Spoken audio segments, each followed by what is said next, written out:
Hello Primary 3. Well, there's no introduction needed really because I taught you in Primary 1 if you remember with Mrs Erskine. And I've also covered Miss Cameron's class lots of times. So apart from Sia, hello Sia, I know you all and you know me. So I thought I'd take this opportunity to talk to you a little bit about a project that I've been working on during lockdown. And it's given me a lot of pleasure and I thought I'd share my story with you.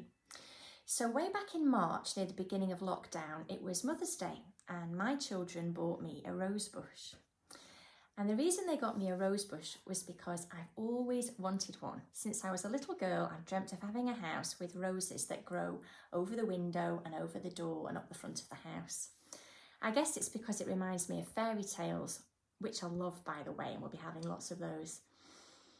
So when it arrived from the online store, because of course we couldn't go to the garden centre, it arrived in this massive bag and I was really excited.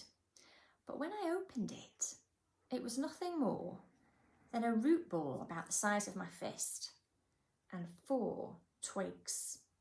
And I have to say, I was not very impressed. But like all good teachers, I had faith and I realised that to make this grow into something beautiful and healthy, it would require a lot of time, a lot of effort, and a lot of love. And that's exactly what I did. So the first job was I dug an enormous hole in my garden. And this was no small feat. I dug out 4 massive buckets of earth and rock. And the ground was so hard and there was so much rubble, it was painful.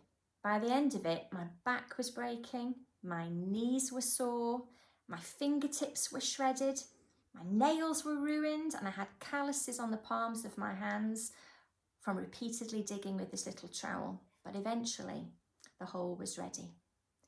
This was the good part now. I was able to fill it with fertile soil, and it was rich, and it was dark, and it smelt great. My rose bush was ready to be planted. And I turned it this way and I turned it that way till I was absolutely positive it was in the optimum position to get the most light and look fantastic. And I stamped the soil down, packed it in tight, added more soil, and then I watered it. And I stood back and I waited. And I waited. And I waited. And slowly but surely, after many days of talking to it, and watching it and watering it, I noticed a tiny swelling on the side of one of the twigs. Now, if you didn't know this plant like I knew that plant, you would have said that nothing had changed. In fact, my children didn't agree with me. But I knew something had happened. And slowly but surely, over the days that passed, that swelling turned into a blip. And that blip turned into a bump, and the bump turned into a branch, and the branch grew a bud.